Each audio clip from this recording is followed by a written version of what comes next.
Hi friends, నేను మీ అంజని. మీరు చూస్తున్నది ఎస్ఆర్కే హర్రర్ స్టోరీస్. మరి స్టోరీలోకి వెళ్ళబోయే ముందు నాదొక చిన్న request. For best realistic horror and thrilling experience కోసం తప్పకుండా హెడ్సెట్ని అయితే పెట్టుకోండి. అండ్ మీ హర్రర్ స్టోరీస్ నాతో షేర్ చేసుకోవాలి, మన ఛానల్లో వినాలి అనుకుంటే నా ఇన్స్టాగ్రామ్ లింక్ని డిస్క్రిప్షన్లోనైతే ఇస్తున్నాను. అక్కడికి వచ్చి మీ స్టోరీస్ని నాతోనైతే షేర్ చేసుకోవచ్చు. అది వాయిస్ మెసేజ్ రూపంగా కానీ లేదంటే మెసేజ్ రూపంగా కానీ. మరి ఇంకెందుకు ఆలస్యం, లేట్ చేయకుండా వీడియోలోకి వెళ్ళిపోదామా? మరి వీడియోలోకి వెళ్ళబోయే ముందు రోజు చెప్పుకున్నట్టే లాస్ట్ వీడియోకి మనకి వచ్చిన కామెంట్స్ ఎక్కడెక్కడి నుంచి ఎవరెవరి దగ్గర నుంచి వచ్చాయనేది చూసేద్దామా. మరి ఫస్ట్ కామెంటు అములు సిస్టర్, కర్ణాటక బెంగళూరు నుంచి. థ్యాంక్ యూ అండి. వీరమణి సిస్టర్, ఇంకా గ్రీన్ హ్యాండ్స్ నుంచి స్వాతి సిస్టర్, బాలాజీ విజయనగరం నుంచి బాలి లక్ష్మి సిస్టర్ హాయ్ అండి. వస్తా సిస్టర్ హాయ్ అండి. థ్యాంక్ యూ హైప్ ఇచ్చినందుకు. హైప్ ఇచ్చిన వాళ్ళందరికీ కూడా థ్యాంక్ యూ అయితే చెప్తున్నాను. ఖచ్చితంగా హైప్ ఇవ్వండి, మన ఛానల్ కూడా ముందుకు వెళ్తుంది. ఇంకా మంచి మంచి స్టోరీస్ మీ ముందుకు తీసుకురావడానికి అయితే ట్రై చేస్తాను. మురళీకృష్ణ గారు హాయ్ అండి. Shivu hi brother, thank you, love you అక్క అని ఎప్పుడు పెడతారు. థ్యాంక్ యూ అమ్మ. అండ్ అలాగే ఇందిరాస్ కిచెన్ నుంచి ఇందిరా గారు, గౌతమ్ గారు హాయ్ అండి. థ్యాంక్ యూ అండి. నన్ను ఇంతగా సపోర్ట్ చేస్తున్న మీ అందరికీ కూడాను మెనీ థ్యాంక్స్ అండి. మైలవరపు లక్ష్మి గారు ఏలూరు నుంచి కామెంట్ అయితే చేశారండి. జై శ్రీరామ్ అండి. బాగుంది కదా, చక్కగా చెప్పారు. నవరాత్రులు ముగిసేలోపు దైవశక్తికి దుష్టశక్తికి జరిగిన ఏదైనా చర్య చెప్పడానికి ప్రయత్నించండి. మరి ఈరోజు వచ్చే వీడియో మీకోసం డెడికేట్ చేస్తున్నానండి. ఇక మీదటి నుంచి ఎవరైనా కామెంట్ చేస్తే ఫస్ట్ కామెంట్ ఎవరిదో వాళ్ళు అడిగిన వీడియోని ఖచ్చితంగా చేస్తాను. అలాగే కామెంట్ ఫుల్గానైతే చదివి ఇక్కడైతే వినిపిస్తాను, ఓకేనా? విజయ్ కృష్ణ రాణి సిస్టర్ హాయ్ అక్క, థ్యాంక్ యూ. నా కోసం మీరు మీ వాల్యుబుల్ టైంని తీసుకొని ఛానల్ చూసి కామెంట్ కూడా చేస్తున్నారు. అండ్ రవిశంకర్ గారు, మీ కామెంట్స్ ఇంకా హైలైట్ అండి. ఏంటి అని అంటే అంత కామెంట్ ఎవ్వరు కూడా పెట్టరేమో, టైం అంత కేటాయించి కామెంట్ అయితే టైప్ చేస్తూ ఉంటారు. థ్యాంక్ యూ అండి, thank you so much. I love you all. ఎందుకు అని అంటే నన్ను ఇంతగా సపోర్ట్ చేసి రోజు నన్ను మర్చిపోకుండా నా ఛానల్కి వచ్చి వీడియోస్ చూడడమే కాకుండా కామెంట్ కూడా చేస్తున్నారు. ప్రతి ఒక్కరు చూసిన వాళ్ళు ప్రతి ఒక్కరు కూడా కామెంట్ చేస్తే నాకు కూడా కొంచెం సపోర్టివ్గా ఉంటుంది. ఇంట్లో వాళ్ళు సపోర్ట్ చేసినా చేయకపోయినా తెలియని వాళ్ళు వచ్చి నన్ను అక్క అని పిలిచి లేదంటే వాళ్ళ రిలేటివ్గా భావించి ఇంత సపోర్ట్ చేస్తున్నందుకు నేనైతే చాలా హ్యాపీగా ఫీల్ అవుతున్నానండి. అందుకనే మీ కామెంట్స్ నాకు చాలా ముఖ్యమని చెప్తున్నాను, అంతే, వేరేగా అనుకోవద్దు. మరి ఇప్పుడు ఏమాత్రం ఆలస్యం చేయకుండా వీడియోలోకి వెళ్ళిపోదాం.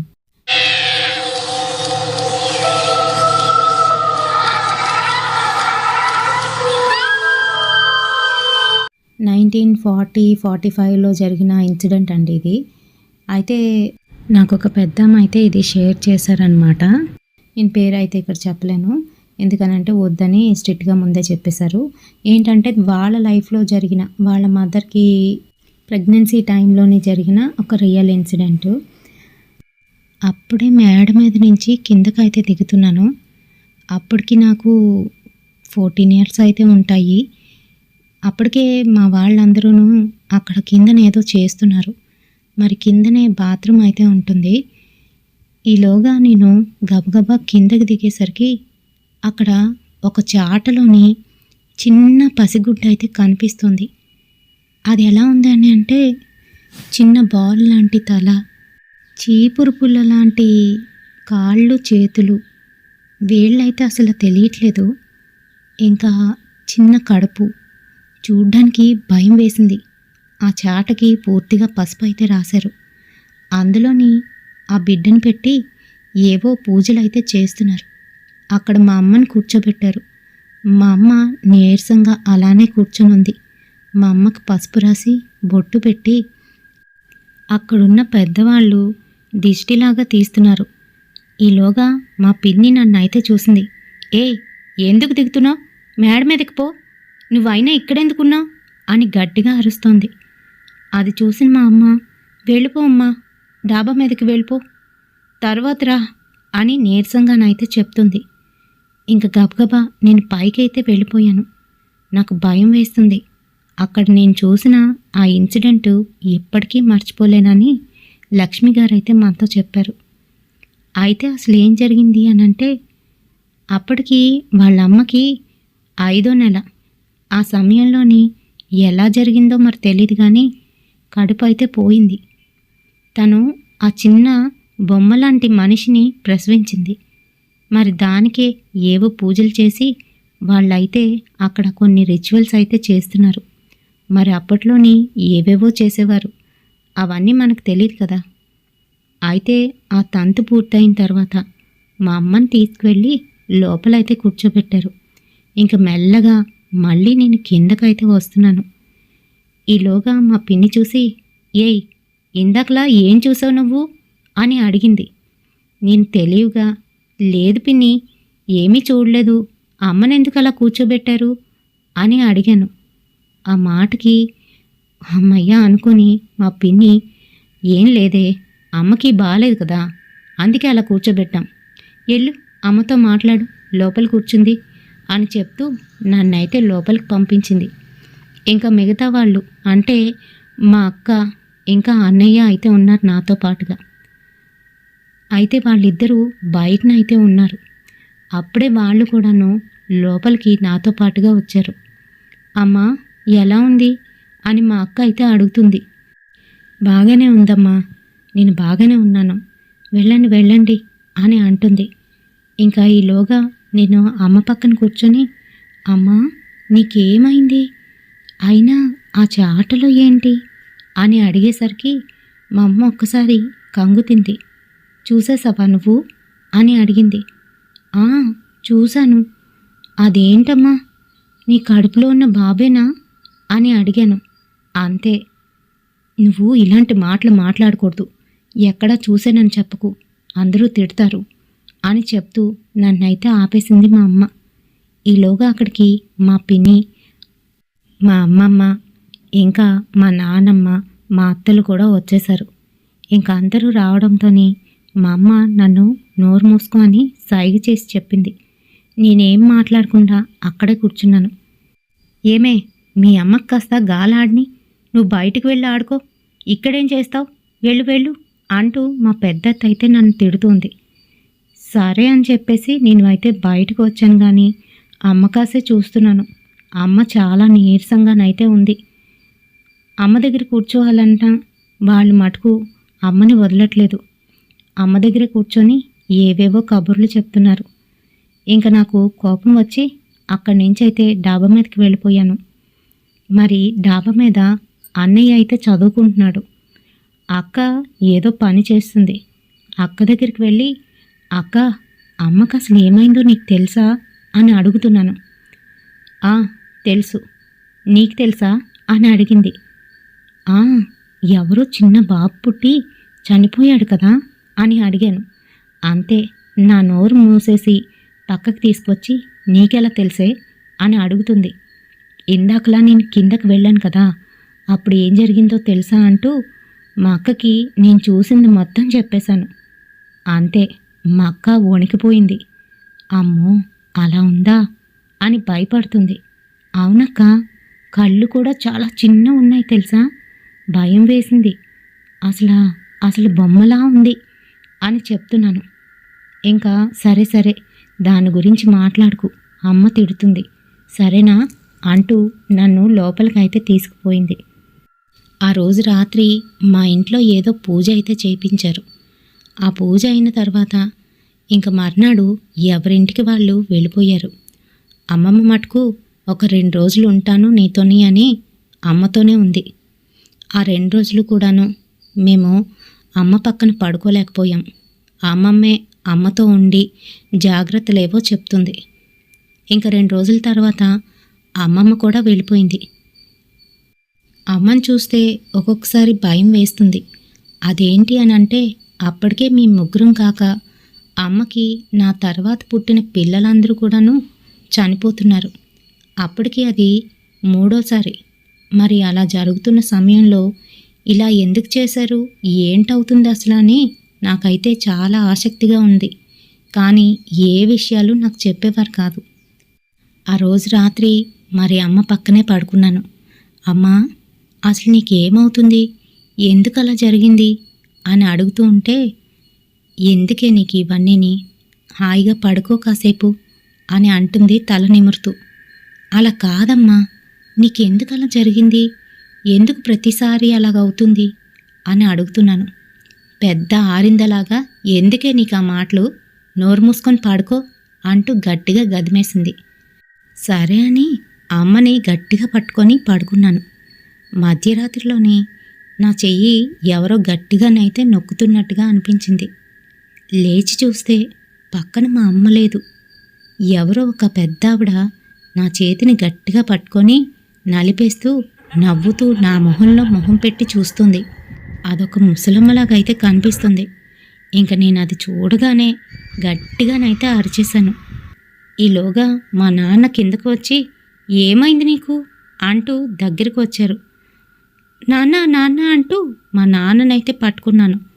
పక్కనున్న మా అమ్మ లేచి, ఏమైందమ్మా నీకు, ఎందుకంత గట్టిగా అరిచావు అని అడుగుతుంది ఏమీ తెలియనట్టు.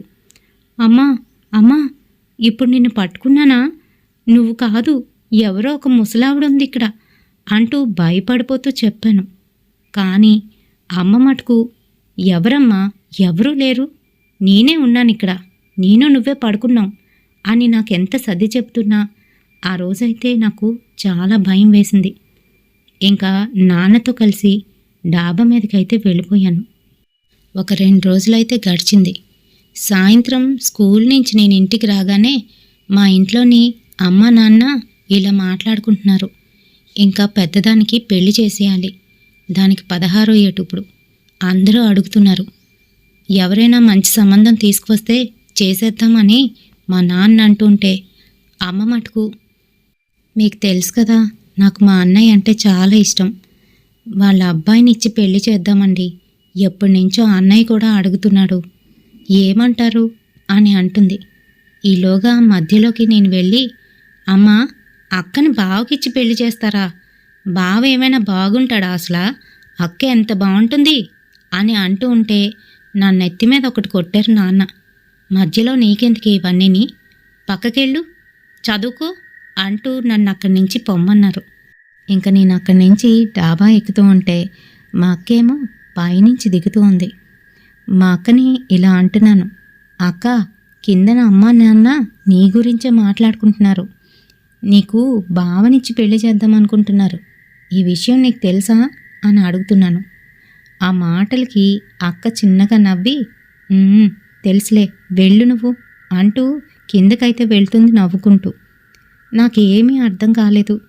అక్కేంటి ఇలా నవ్వుతుంది, వాడేం బాగుంటాడు అని అనుకుంటూ పైకైతే వెళ్ళాను. అన్నయ్య, అమ్మాళ్ళు ఏం మాట్లాడుకుంటున్నారో తెలుసా అని అన్నయ్యని కూడా అడిగాను. అన్నయ్య చదువుకుంటున్నవాడు అలా ఆగిపోయి, ఏం చేస్తాం, మనం ఆగమంటే ఆగుతారా ఏంటి, వాళ్ళకి నచ్చినట్టుగా చేసుకొని, పైగా దీనికి కూడా ఇష్టమే, అందుకే నేను ఇంకేం చెప్పలేదు అని అంటున్నాడు. ఆహా, అందుకే కావచ్చు నవ్వుకుంటూ వెళ్తుంది అని నేనైతే అన్నాను. మరి మేము కిందకి దిగేసరికి అప్పటికే 7:30 అయితే అవుతుంది. మా అమ్మ మా కోసం అన్నం వండి అన్నాలు పెట్టుకొని తినేసి అంటులు తోమేసి అక్కడ పెట్టేసేయమ్మా అని మా అక్కకైతే చెప్తుంది. సరేనమ్మా, నువ్వు కాస్త పడుకో, నీరసంగా ఉన్నట్టుందిగా అని అంటూ ఉంటే, లేదులే, మీ నాన్న వచ్చారుగా, మీ నాన్న కాలు పట్టమంటున్నారు, పట్టేసి అప్పుడు పడుకుంటాను అని చెప్తుంది మెల్లగా అమ్మ. ఈలోగా మా పిన్ని కొడుకైతే వచ్చాడు. అక్క, నాన్నేరి అని అడుగుతున్నాడు. అదిగోరా, అమ్మ కాలు పడుతుంది, లోపలున్నారు, వెళ్ళు అంటూ మా అక్క అయితే చెప్పింది. ఇంతకీ మీకు విషయం చెప్పలేదు కదూ, మా పిన్ని అనంటే అమ్మ చెల్లెలు కాదు, అమ్మలాగే నాన్నను పెళ్లి చేసుకున్న మరొక ఆమె. మా నాన్నకి 2 భార్యలు. మరి వాళ్ళు మాతో కలిసి కాకుండాను మా వీధిలోనే ఒక 2-3 ఇల్లుల తర్వాత వాళ్ళైతే ఉండేవారు. ఈలోగా మా తమ్ముడు లోపలికి వెళ్ళి, నాన్నా, అమ్మ నిన్ను రమ్మంటుంది, ఏదో పనుందంట అంటూ పిలుస్తున్నాడు. ఉండరా, ఇప్పుడే కదా వచ్చాను, కాసేపు పెద్దమ్మతో మాట్లాడేసి వస్తాను అని అంటూ ఉంటే, ఈలోగా మా అమ్మ, ఇలా రారా నువ్వు అంటూ దగ్గరికి తీసుకొని, పువ్వు తినేసావా, అమ్మ వండిందా ఏమైనాను, లేకపోతే ఇక్కడ తింటావా, అక్కని పెట్టమని చెప్తాను అని అంటుంది. "ఆ, లేదు పెద్దమ్మా, తినేశాను. అమ్మ ఇందాకలే వండేసింది" అని చెప్తూ తనైతే అటు ఇటు చూస్తున్నాడు. ఈలోగా నేను మేడ మీద నుంచి కిందకి దిగి, "ఏరా ఇప్పుడొచ్చావు" అని అడుగుతూ ఉంటే, "అక్క, అమ్మ నాన్నని తీసుకురమ్మంది, అందుకే వచ్చా" అని అంటున్నాడు. "సరే సరే, పైకి రా, ఆడుకుందాం కాసేపు" అంటూ వాడినైతే పిలుస్తున్నాను. ఈలోగా మా నాన్న లేచి, "సరే అయితే నేను అక్కడికి వెళ్ళి వస్తాను, నీ ఆరోగ్యం జాగ్రత్త, తినేసి పడుకో, సరేనా? జాగ్రత్తగా ఉండండి, అమ్మని జాగ్రత్తగా చూసుకోండి, ఏదైనా ఇబ్బంది అయితే పక్కనే కదా, అన్నయ్యని పంపించు, వచ్చేస్తాను" అని చెప్తూ అక్కడి నుంచి వెళ్తూ, "నువ్విక్కడే ఉండరా, నేను అమ్మతో చెప్తానులే" అంటూ చెప్పులు వేసుకొని గబగబా వెళ్ళిపోయారు. మరి మా నాన్న అంతే. నాకు తెలుసు, బాధగానే అనిపిస్తుంది, కానీ ఏం చేయలేని పరిస్థితి అప్పుడు మరి. అయితే మరి మా తమ్ముడిని మటుకు మేము ఎప్పుడూ వేరుగానైతే చూడలేదు. ఆడు మాతోని కలిసిపోతూ ఉండేవాడు. అక్క అయితే మనిద్దరం పైన పడుకుందామని వాడైతే అంటున్నాడు. మనిద్దరమేంటి, నువ్వు నేను అన్నయ్య ముగ్గురం కూడా పైన పడుకుందాం, కిందన అమ్మ అక్క పడుకుంటారులే అంటూ గేట్లయితే తలుపులు వేసేసి మేమిద్దరం కూడాను పైకి వెళ్ళిపోయాం. మా అన్నయ్య లాంతరు వెలుగులోనే చదువుకుంటూ ఉన్నాడు. మేము మరొక రూమ్లోని పడుకొని ఏవేవో కబుర్లు అయితే చెప్పుకుంటున్నాం.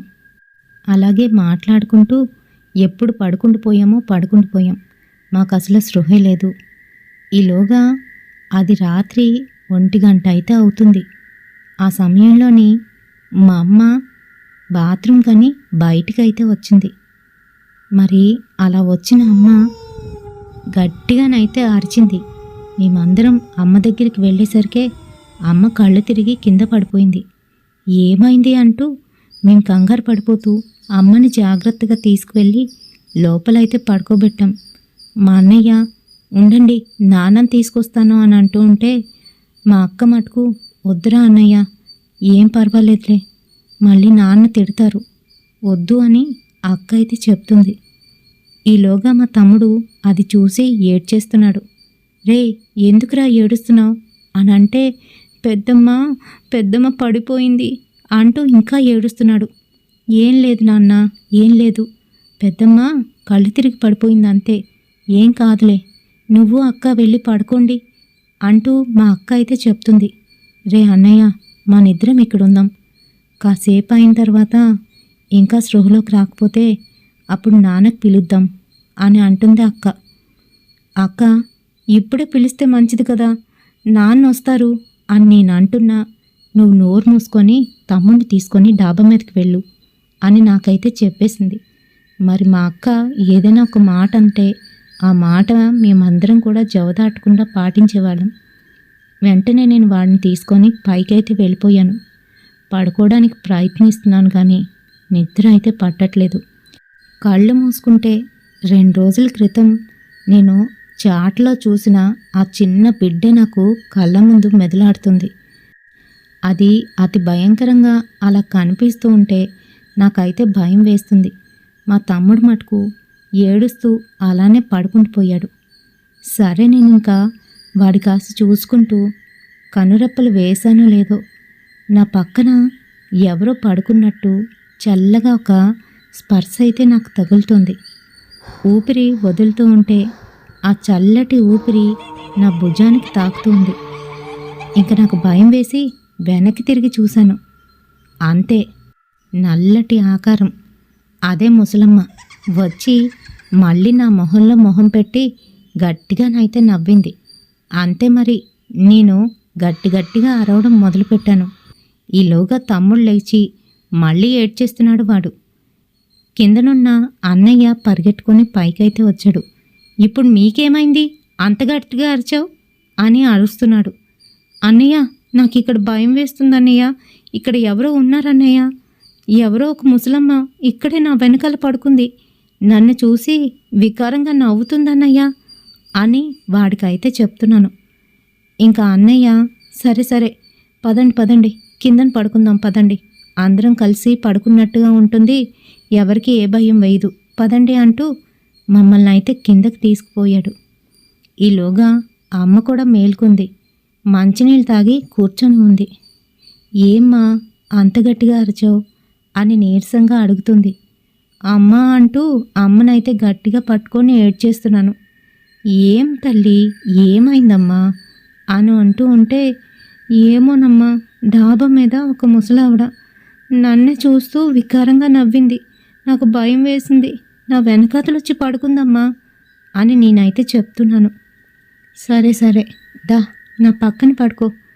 ఏరా, నువ్వు కూడా నా పక్కన పడుకోరా అంటూ వాడిని ఒకవైపు నన్ను ఒకవైపు వేసుకొని అమ్మ పడుకుంటూ, మీరిద్దరూ కూడా పడుకోండమ్మా, ఇంకా అప్పటికే చాలా ఆలస్యం అయిపోయింది అని చెప్తోంది. ఇంక వాళ్ళిద్దరూ కూడా పడుకున్నారు. తెల్లవారేసరికి మా నాన్న అయితే ఇంటికి వచ్చి తలుపు కొడుతున్నారు. మా అమ్మే లేచి తలుపు అయితే తీసింది. ఏమైంది, అంత నీరసంగా ఉన్నావు అని అడుగుతున్నారు. ఏం లేదండి, రాత్ర నిద్ర పట్టలేదు అంతే అని అబద్ధం చెప్పింది. సరే, నేను కొట్టుకెళ్ళాలి, తొందరగాను వంట వండేసేయ్, ఏదో కాస్త తినేసి బయలుదేరుతా, లేకపోతే చెద్దను ఉన్నా సరే పెట్టేసేయని చెప్తూ నాన్న బాత్రూంలోకి అయితే వెళ్ళారు. ఇంకా అమ్మ తన పనంతా కూడా పూర్తి చేసుకుంది. ఈలోగా మీ నలుగురం కూడా లేచాము.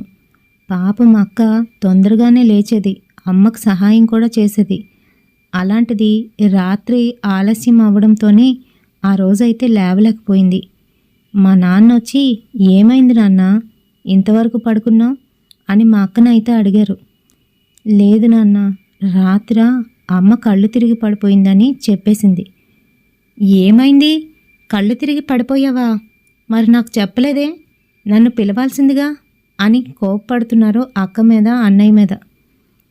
ఏం లేదు నాన్న, మీరు అప్పుడే కదా వెళ్ళారు, మళ్ళీ పిన్ని ఏమనుకుంటుందో అని పిలవలేదు అని మా అక్క అయితే చెప్తుంది.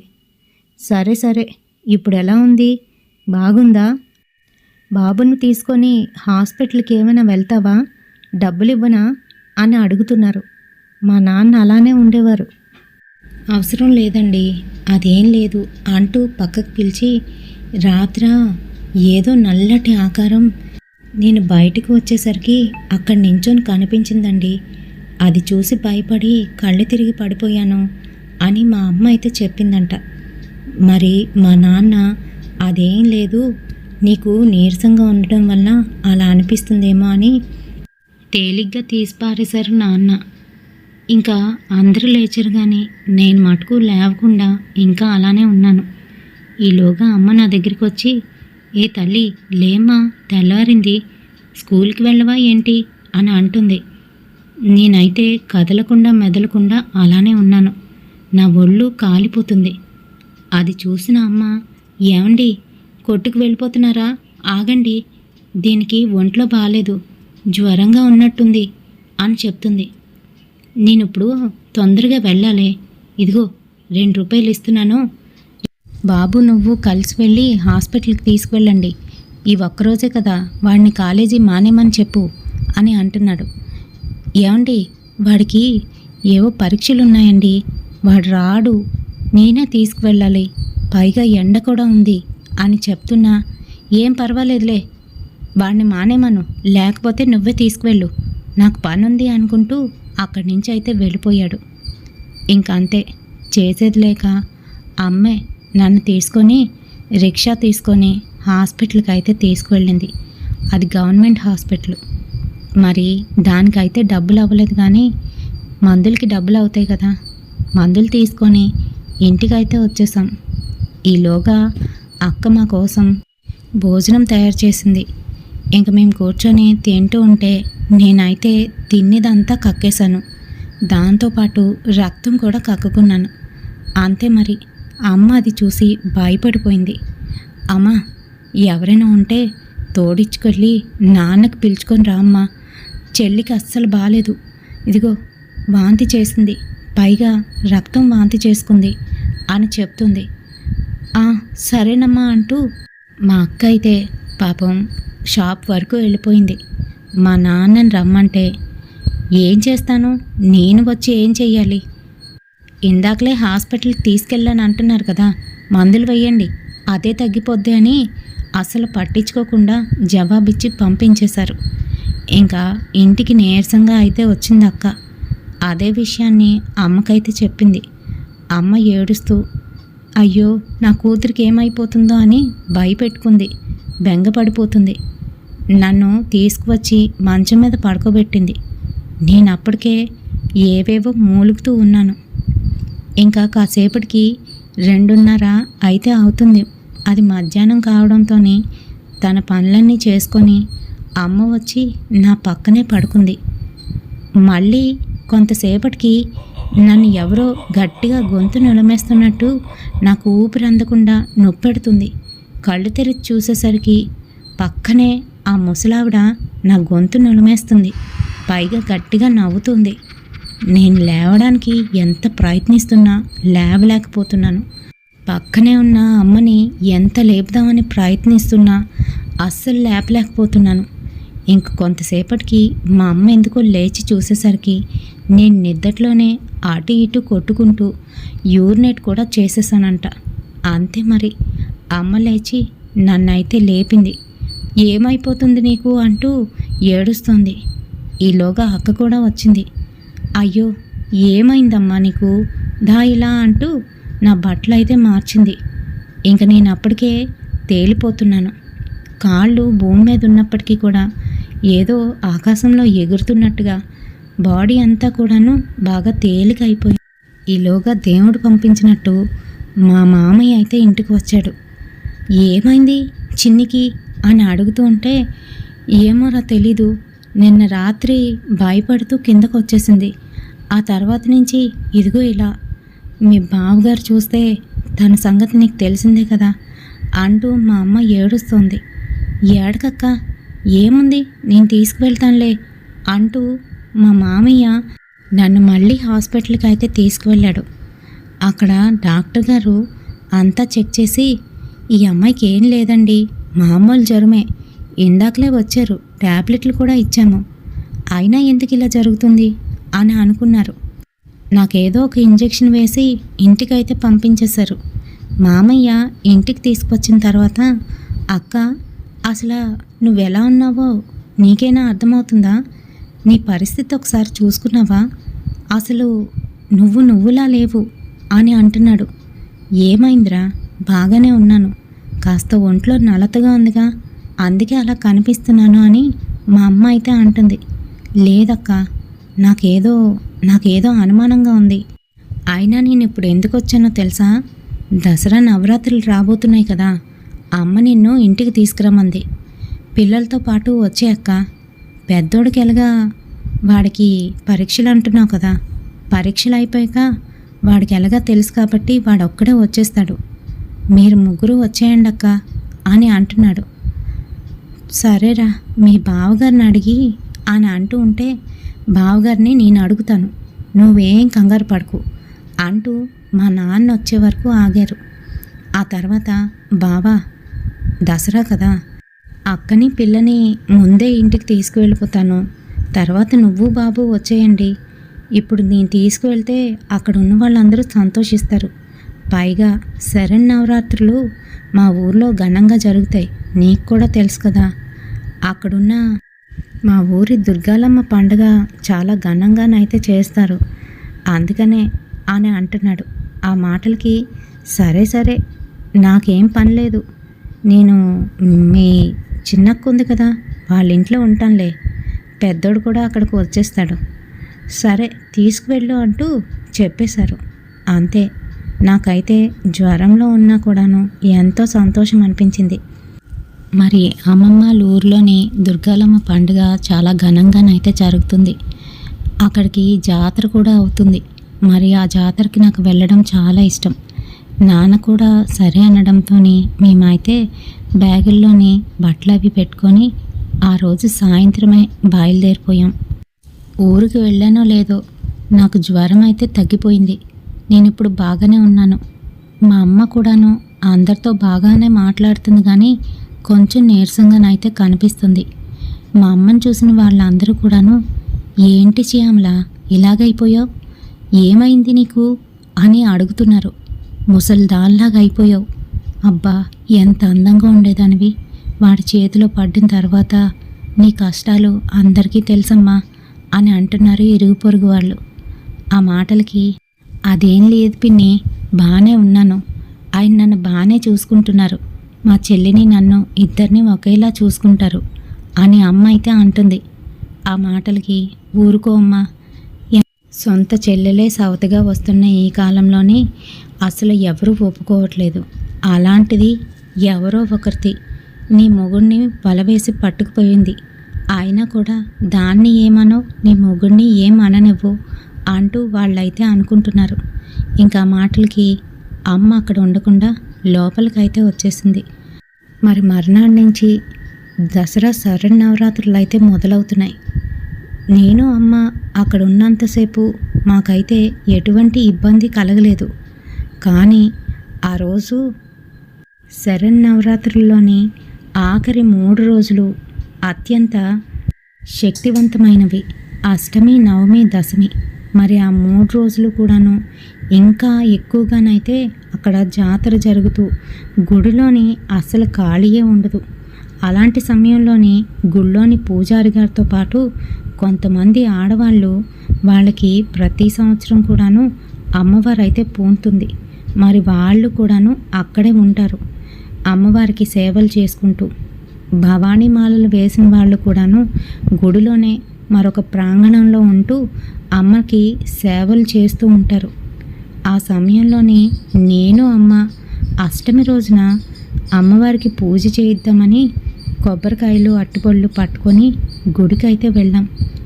ఎప్పుడైతే మేము గుడి వైపు వెళ్ళామో ఉన్నట్టుండి మా అమ్మ సొమ్మసిల్లి పడిపోయింది. అది చూసిన మా అమ్మమ్మ నీకేమైంది శ్యామల అంటూ అమ్మనైతే లేపడానికి ప్రయత్నిస్తుంది. కానీ అమ్మ మటుకు ఏదో గొనుక్కుంటున్నట్టు మాట్లాడుతూ నోటితోనే ఏదో శబ్దం చేస్తుంది. అమ్మని అలా చూసేసరికి అక్కడున్న వాళ్ళు అమ్మ లోపలికి తీసుకువెళ్ళండి, అమ్మాయిని లోపలికి తీసుకువెళ్ళండి అని చెప్తున్నారు. మరి నాకు లోపలికి వెళ్ళాలంటే భయం వేస్తుంది. అక్కడ అమ్మవారి మొహాన్ని చూసేసరికి ఎందుకనో చాలా జడుచుకున్నాను. నేను లోపలికి రానని నేను ఏడుస్తున్నాను. అమ్మమ్మ మా ఇద్దరిని అలా చూసి అక్కడున్న పూజారి గారికి అయ్యా పూజారి గారు ఒక్కసారి ఇలా రండి, మా పిల్లలకి ఏమైందో నాకు అర్థం కావట్లేదు, లోపలికి రావట్లేదు అంటూ అమ్మమ్మ అయితే గట్టిగా అరుస్తుంది. ఇంకా అరుపులు విన్న వాళ్ళందరూ కూడాను బయటికి వచ్చి మా అమ్మని నన్ను ఈడ్చుకొని లోపలికైతే తీసుకుపోయారు. అంతే మా అమ్మ కిందన పడి గిలగిలా కొట్టుకోవడం మొదలుపెట్టింది. అమ్మని చూస్తున్నా నాకైతే భయం వేస్తుంది. మరో పక్క దుర్గమ్మని చూస్తుంటే ఇంకా భయపడిపోతున్నాను. ముడుచుకుంటూ మా అమ్మమ్మ వెనకాతలకైతే వెళ్ళి దాక్కున్నాను. ఇంకంతే అందరూ కూడాను వేపమండలు తీసుకువచ్చి మా అమ్మ చుట్టూ పెట్టేశారు. నాకు కూడాను తీసుకువచ్చి అక్కడ కూర్చోబెట్టి నా మీద పసుపు నీళ్ళైతే వేసేస్తున్నారు. చలికి వణికిపోతున్నాను, భయంతోనే గిజగిజలాడిపోతున్నాను. ఈలోగా పూజారి గారు మీరిక్కడే ఉండండి అని చెప్తూ అతని స్నేహితుడు, పైగా తాంత్రిక మాంత్రిక విద్యల్లోని బాగా ఆరితేరిన వాడైన లక్ష్మోజీని అయితే తీసుకువచ్చాడు. మరి ఆ లక్ష్మోజీ గారు మా ఇద్దరు కాసి చూసి ఇలా లాభం లేదు అంటూ అమ్మవారికి ముందుకు తీసుకువెళ్ళి అక్కడ ఎదురుగానైతే కూర్చోబెట్టేశాడు. అంతేకాదు అప్పటికప్పుడు ఏవేవో మంత్రాలు చదువుతూ అక్కడ ఏదో పూజ చేయడం మొదలుపెట్టాడు. మా కాసే చూస్తూ మా అమ్మని ఇలా అడుగుతున్నారు, నువ్వు ఎప్పటి నుంచి ఈ అమ్మాయి ఒంట్లో ఉన్నావు అని అడుగుతూ ఉంటే మాట్లాడకుండా మా అమ్మ జుత్తు విరబూసుకొని ఇలానే చూస్తుంది. ఇంకా అలా లాభం లేదు అని చెప్పి తనతో తెచ్చిన కొరడాతోని ఒక్కటైతే వేసాడు అమ్మ వీపు మీద. మా అమ్మమ్మ భయపడిపోతూ అయ్యా ఇప్పటికే దానికి బాగోలేదు, మీరు కొడితే అది చనిపోతుందయ్యా అని అంటుంది. నువ్వు మాట్లాడుకు, పక్కకు వెళ్ళు అంటూ మళ్ళీ కొట్టి బయటికి వచ్చి మాట్లాడతావా, ఇంకా ఇలా తాపులు తింటావా అని అంటున్నాడు. అయినా కూడా అతను కాసి చూస్తూ వికృతంగానైతే నవ్వుతుంది అమ్మ. అమ్మ నవ్వును చూస్తుంటే అమ్మమ్మకు కూడా భయం వేస్తుంది. ఇంక ఇలా లాభం లేదు అని చెప్పి ఎండుమిర్చి తీసుకువచ్చి దాన్ని నిప్పుల్లో వేసి కళ్ళ ముందు పెట్టి చేతులు 2 కాళ్ళు 2 కట్టేశాడు. అంతే కొంతసేపటికి అవి తట్టుకోలేక గట్టిగా అరుస్తూ చెప్తాను చెప్తాను చెప్తాను అంటూ గట్టిగా అరుస్తుంది. చెప్పు మరి అంటూ దాని జుత్తుని ముడివేసుకొని గట్టిగానైతే చేత్తో పట్టుకున్నాడు. అంతే, నేను నేను అంటూ మళ్ళీ నవ్వడం మొదలుపెట్టింది. నీకిలా కాదే అని చెప్తూ నిమ్మకాయలు తీసుకువచ్చి కళ్ళల్లోనైతే పిండేశాడు. అంతే, మళ్ళీ గెంతుతూ అమ్మ అయితే పైకి ఎగురుతుంది. అలా ఎగరడం చూస్తే మాకైతే భయం వేస్తుంది. ఓ పక్క నుంచి అమ్మకి రక్తస్రావం కూడా అయిపోతుంది. అమ్మమ్మ భయపడిపోతుంది. చూసావా, నువ్వేమో వద్దంటున్నావు. నీ కూతురికి పట్టింది ఆషామాషి దెయ్యం కాదు, కావాలని వదిలేరు దాన్ని అన్ని రకాలుగా చేసి అని చెప్తున్నాడు. మరి తనకైతే ఏమీ అర్థం కావట్లేదు. మా అమ్మమ్మ పిచ్చిదానిలా అందరి కాసి చూస్తుంది, మరో పక్క బాధపడుతుంది. ఈలోగా నేనైతే జడుచుకొని దూరంగా వెళ్ళిపోతే నన్ను కూడా లాక్కొచ్చి అమ్మ పక్కనే కూర్చోబెట్టాడు. ఇంకా గట్టిగానైతే అరుస్తుంది అమ్మ, ఆ నొప్పికి తట్టుకోలేక. అప్పుడు చెప్తావా మళ్ళీ ఇంకా నాకు నచ్చింది చేయమంటావా అంటూ అతను అంటూ ఉంటే అప్పటికి ఇంకా లొంగి సరే చెప్పేస్తానులే అంటూ ఇలా మొదలుపెట్టింది. తను మరి ఎవరో కాదు, మా పిన్ని ఉంది కదా, అదే మా నాన్నని చేసుకున్న రెండో ఆమె. వాళ్ళ అమ్మ ఎలా చనిపోయిందో మాకైతే తెలీదు. అయితే చనిపోయిన తర్వాత ఆవిడ ఆత్మని ఏవో పూజలు చేసి కంట్రోల్లోకి తెచ్చుకొని ఆమె ఆత్మని మా అమ్మ వైపు వదిలేరని తెలుసుకున్నారు. అంతేకాదు మా పిన్ని ఇవన్నీ కూడా చేయించిందని మాకైతే అర్థమైంది. మా అమ్మకి పుడుతున్న పిల్లలు చావుకి కారణం కూడా మా పిన్నేనని తెలిసింది. తనకి అప్పటికే ఒక కొడుకున్నాడు, మేము ముగ్గురం ఉన్నాం. అయినా కూడాను మా అమ్మకి సంతానం కలుగుతూనే ఉంది. అలా కలగడం తనకైతే ఇష్టం లేదు. అందులోకి ఆస్తి వాటాలు వేసేటప్పుడు అటుపక్కే ఎక్కువ వాటా వెళ్ళిపోతుందని తన ఉద్దేశం. అంతేకాదు మా పిన్ని ఇలాంటి చాతబడులు, బాణమతి, సిల్లంగి లాంటివెన్నో నేర్చుకుందని, అది కూడాను వాళ్ళ అమ్మ ద్వారానే. మరి ఎవరైతే చనిపోయి మా అమ్మ బాడీలో ఉందో ఆమె ద్వారా అన్నమాట. ఆమె అస్సలు మంచిది కాదు. మరిద్దరూ కలిసి మా నాన్నని మాకు కాకుండా చేసేశారు. అంతేకాకుండా మా అమ్మని కూడా లేకుండా చేద్దామని వాళ్ళు ఇంత పన్నాగమైతే పన్నారని మాకు అప్పుడే తెలిసింది. అంతే, మరి మా అమ్మమ్మ అయితే అస్సలు ఊరుకోలేదు. మా అమ్మ 2 చెంపలు కూడా వాయించేస్తుంది. మా అమ్మమ్మకి కసి అయితే వచ్చేసింది. ఎంత పని చేసావే, నా పిల్లని పట్టుకొని పీడిస్తున్నావా అంటూ అరుస్తుంది. ఈలోగా అతను పక్కకి వెళ్ళమని చెప్పాడు. అతను ఎన్నో రకాలుగా ప్రయత్నిస్తున్నా కూడాను లోపలున్న ఆ శక్తి మటుకు మామూలుది కాదు. దానికి అప్పటికే అన్నీ తెలుసు. కావాలనే ప్రయోగాలు చేసి ఈ రకంగాను దాని ఆత్మని కట్టడి చేసి మా అమ్మలోకైతే పంపించారు. మరి అది బయటికి రావడానికి అస్సలు ఇష్టపడట్లేదు. పైగా ఆత్మ మా అమ్మ నాభికి అతుక్కొని ఉందని, అందుకనే తీయడం కష్టమని అక్కడున్నవాడైతే చెప్తున్నారు. మరి ఈలోగా అతను అమ్మవారితో మాట్లాడుతూ అమ్మ నువ్వే పరిష్కారం చెప్పాలి అని అంటున్నారు. కానీ అమ్మ మటుకు మౌనంగా ఉంది. దానంతట అది బయటకు వస్తేనే కానీ తీయడానికి ప్రయత్నిస్తే మటుకు మీ అమ్మాయి చనిపోతుంది అని అతనైతే చెప్పేశాడు. ఆ మాటలు వింటున్న మా అమ్మ అయితే వికారంగా నవ్వుతుంది. నేను ఎప్పుడు పట్టుకున్నానో దీన్ని పట్టుకొని చాలా రోజులు అవుతుంది. అయినా కూడా ఇంట్లో ఎవరు దీన్ని పట్టించుకునేవారే లేదు.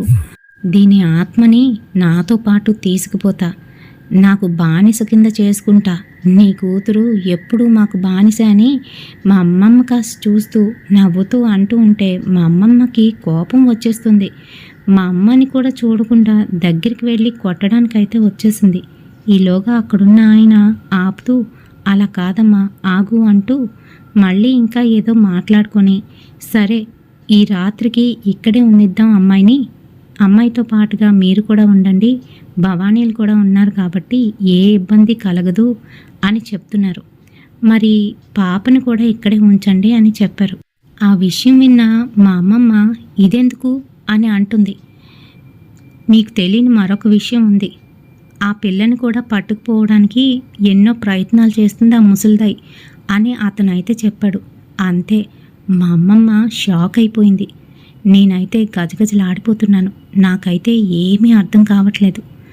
మరి ఇంకా ఆ రోజు రాత్రి మేమైతే చుక్కలు చూసాం. అమ్మ అసలు ఆ గుడి లోపలైతే ఉండలేకపోతుంది. బయటికి పరిగెట్టడానికి ప్రయత్నిస్తుంది, కానీ కాళ్ళకి చేతులకి తాళ్ళు కట్టేసి వేప ముడుకులు చుట్టూ కూడా పెట్టేశారు. నన్ను వదలండి అంటూ గట్టిగా అరుస్తుంది. అంతేకాదు, అక్కడ గుడిలోనే యూరినేట్ అయితే చేసేసింది. అలా చేస్తే వాళ్ళు వదిలేస్తారో అని. కానీ వాళ్ళ మటుకు అలా ఏం చేయలేదు. అమ్మ మీదకి పసుపు నీళ్లు తీసుకువచ్చి వంపేశారు. ఇంక అంతే, అమ్మ ఏం మాట్లాడకుండా అలానే కూర్చొని ఉంది.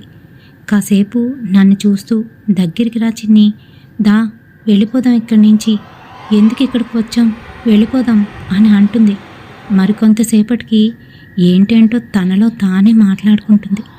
అమ్మమ్మ అయితే అవన్నీ చూస్తూ ఏడుస్తుంది, బాధపడుతుంది. మరో పక్క మా నాన్నని తిడుతుంది. ఇంకా కొంతసేపటికి తెల్లవారింది. అప్పటికి 4:30 అయితే అవుతుంది. ఆ రోజు మహర్నవమి.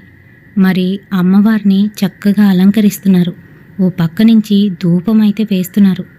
అమ్మకిచ్చిన ధూపాన్ని గుడి చుట్టూ తిప్పుతున్న సమయంలోని మా వైపు అయితే వచ్చింది ఆ ధూపం. ధూపం వచ్చేసరికి అమ్మ ఊగిపోతుంది. గట్టిగా అరవడం మొదలు పెడుతుంది. అయినా కూడాను వాళ్ళు అదేం పట్టించుకోకుండా వాళ్ళ పనిని వాళ్ళు చేసుకున్నారు. ఇంకా గుడిలోని పూజంతా పూర్తయ్యేసరికి ఆ మంత్ర శబ్దాలకి అమ్మ చెవులు చిల్లు పడిపోయినట్టు అనిపిస్తుంది. చెవులు గట్టిగా మూసుకొని అక్కడ నేనుండను, వెళ్ళిపోవాలి అని అరుస్తోంది. ఇంక ఈలోగా నన్నైతే అక్కడికి తీసుకువెళ్ళారు. నాకు కూడా భవానీలు స్నానం చేయించి మరొక బట్టలైతే వేశారు. అది కూడాను భవానీలు వేసుకున్న ఎర్రటి బట్టలు. నాకు కూడా పసుపు రాసి బొట్టయితే పెట్టారు. ఇంకా అమ్మవారి ముందుకు తీసుకొచ్చి నించోబెట్టారో లేదో, ఏం జరిగిందో నాకు తెలీదు. పూర్తిగాను స్పృహలోనైతే లేను. నేను లేచి చూసేసరికి మా అమ్మ సొమ్మసిలిపై ఒక పక్కనైతే పడుకొని ఉంది. ఇంకా అందరూ చుట్టూ చేరి ఎంత విడ్డూరం, ఎంత ఆశ్చర్యం అని అనుకుంటున్నారు. నాకేమీ అర్థం కాలేదు.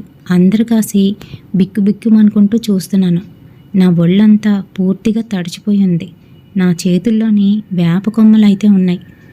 ఏం జరిగింది అని అడిగితే మా అమ్మమ్మ అయితే నాకు అస్సలు ఏం చెప్పలేదు. నన్ను చూసి దండం పెట్టుకుంటూ నా కాళ్ళకైతే మొక్కుతుంది. అమ్మమ్మ ఏంటి ఇలా చేస్తుందా అని అనుకున్నాను. మరి తర్వాత ఇంటికి వెళ్ళిపోయాం. మా అమ్మకి అంత మామూలుగానైతే అయిపోయింది. మా అమ్మ చేతికి ఒక పోంతాడైతే కట్టారు. అంతేకాదు, మమ్మల్ని మా పిన్ని వాళ్ళ దగ్గర ఉండవద్దని చెప్పారంట. మా అమ్మమ్మ అయితే మా నాన్నని వదిలించుకోమని మా అమ్మకైతే సలహా ఇస్తుంది. మా అమ్మ మటుకు పాపం మా నాన్న అంటే ఇష్టంతోని అలా ఎలా వదిలేస్తానమ్మా అని అంటుంది. లేకపోతే మళ్ళీ నీ ప్రాణాల మీదకి తెచ్చుకుంటావా? మళ్ళీ ఈసారి నీ సవతి దగ్గరికి వెళ్ళావనుకో, ఈసారి ఖచ్చితంగా అది నీ ప్రాణాలకు తీసేస్తుంది అని మా అమ్మతోనైతే మాట్లాడుతుంది. ఇంకా ఆ రోజు దసరా కావడంతోనే మా నాన్న అన్నయ్యనైతే ఇంటికి వచ్చారు. జరిగిన విషయం మొత్తం మా నాన్నకి మా అమ్మమ్మ అయితే చెప్పింది, కానీ మా నాన్న ఏదీ తలకెక్కించుకోలేదు. ఊరుకోండి అత్తయ్య, ఈ రోజుల్లో అలాంటివి జరుగుతాయా?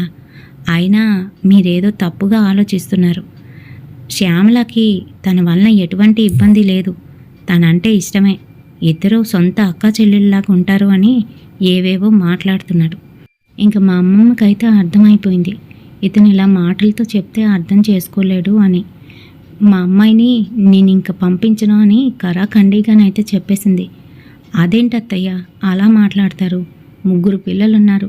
ఇప్పుడు వాళ్ళ పరిస్థితి ఏంటి? నా చిన్న భార్య అందరినీ చూసుకుంటుంది ఒకేలాగా, ఎవరితో వైరం లేదు అని మళ్ళీ సపోర్ట్ చేస్తూ మాట్లాడుతున్నాడు. మరింకా మా అమ్మమ్మ అయితే ఏం మాట్లాడకుండా ఏం చేద్దామా అని ఆలోచిస్తుంది. మరి పండగకు వచ్చిన తన్ని గుడికైతే తీసుకువెళ్ళింది.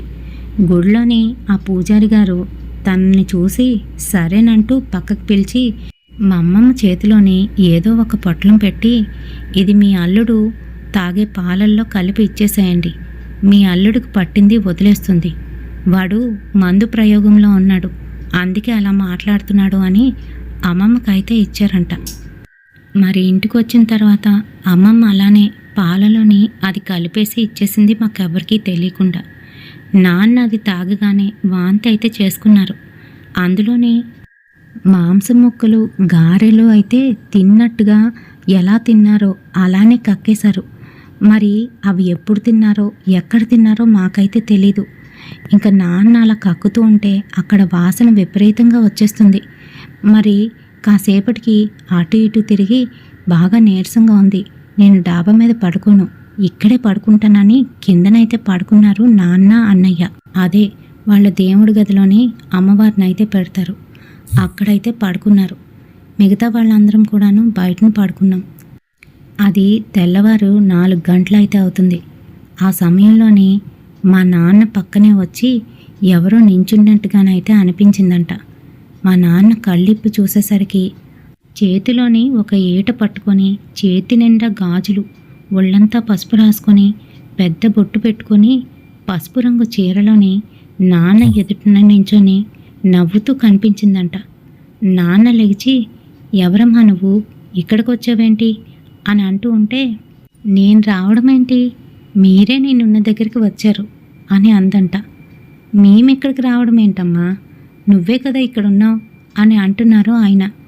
ఆ మాటలకి నవ్వుతూ, సరే కానీ మీ ఆవిడ్ని సరిగ్గా చూసుకోవట్లేదు, ఎంతో అందంగా ఉండేది కదా శ్యామల, మరి శ్యామలాని వదిలేసి దాని వెనకాలెందుకు పడ్డావు అని మాట్లాడుతూ ఉంటే, అసలు నువ్వెవరమ్మా, ఎందుకలా మాట్లాడుతున్నావు, ఆవిడ చాలా మంచిది అంటూ ఇంకా ఏవో చెప్పబోతూ ఉంటే, అవునా అంటూ నాన్న దగ్గరికి వచ్చి నాన్న అరచేతికి కాటిక పూసి, ఇదిగో నేను అంజనం వేస్తాను, ఏం జరిగిందో నువ్వే చూడు అంటూ చూపించిందంట. అంతే, అది చేసిన పనులన్నీ కూడాను ఆ అంజనంలోనైతే కనిపించాయి. అంతేకాదు, నాన్నకన్నా ముందు అది చాలా మందితోని అలానే తిరిగి వాళ్ళని నాశనం చేసిందని నాన్నకి ఆ అంజనంలోనైతే కనిపించిందంట. అంతే, గట్టిగా అరుస్తూ లేచి కూర్చున్నారు.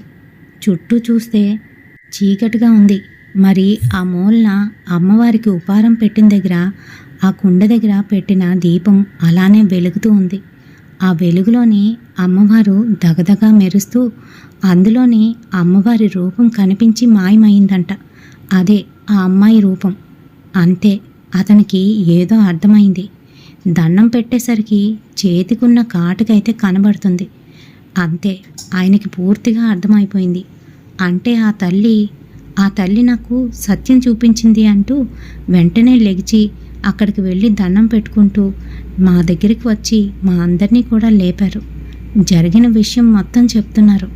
మాకేమీ అర్థం కావట్లేదు, ఈయనేంటి ఇలా మాట్లాడుతున్నారు అని అనుకున్నాం. కానీ అతని చేతికున్న ఆ కాటుకైతే అలానే ఉంది.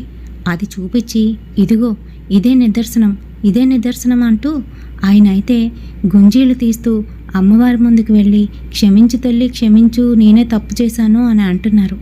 అతని మీద ఉన్న ఆ మాయంతా తొలగిపోయినట్టుగా అయిపోయింది. అంతేకాదు, నాన్నకి మరొక విషయం కూడా తెలిసింది. అదేంటి అని అంటే, ఆ పిల్లోడు ఎవరైతే మా నాన్నకు పుట్టాడు అని చెప్పిందో నిజానికి వాడు మా నాన్నకు పుట్టినవాడు కాదు. ఇంకెప్పుడైతే ఆ విషయం తెలిసిందో మా నాన్న అయితే పెద్ద గొడవే పెట్టుకున్నారు దాంతోని. అంతేకాదు, వదిలేసి మాతోనైతే వచ్చేసారు. అమ్మమ్మ కూడాను, మీరు ఇంకా ఊర్లో ఉండొద్దు, మా ఊర్లోనే ఉండండి అని నాన్నకి డబ్బులిచ్చి మరొక కొట్టునైతే పెట్టించింది. అయితే మరి కొన్నాళ్ళకే మా అమ్మ అయితే చనిపోయింది అని 79 years ఉన్న ఒక ఆమె మనతోనైతే ఈ విషయం షేర్ చేశారండి. ఆవిడ పేరు లక్ష్మి అన్నమాట. మిగతా డీటెయిల్స్ ఏవి కూడా ఇవ్వద్దని తనైతే అడిగారు. మరి థ్యాంక్ యూ అండి, థ్యాంక్ యూ సో మచ్. నా ఛానల్ పెద్దవాళ్ళు కూడా చూస్తున్నారని మీ వల్లే నాకు తెలిసింది. థ్యాంక్ యూ అండి. రేపటి సరికొత్త హర్రర్ ఇన్సిడెంట్తో మళ్ళీ మీ ముందుకైతే వచ్చేస్తాను. వీలైతే ఒక లైక్, కుదిరితే ఒక హైప్ తప్పకుండా వేస్తారని అనుకుంటున్నాను. అలాగే ఎప్పుడైనా ఒక్కసారైనా మీ వాట్సాప్ స్టేటస్లోని మన వీడియోని అయితే షేర్ చేయండి. సో దానివల్ల మరి కొంతమందికి మన వీడియో వెళ్తుంది కదా. ఛానల్ కూడా తెలుస్తుంది. మరి మీ సపోర్ట్ నాకు ఇలానే ఉండాలి. అలాగే మీ కామెంట్స్ కోసం నేను ఎదురు చూస్తూనే ఉంటాను. తప్పకుండా కామెంట్ చేయండి. రేపటి హర్రర్ ఇన్సిడెంట్తోని మళ్ళీ కలుద్దాం. Until then bye.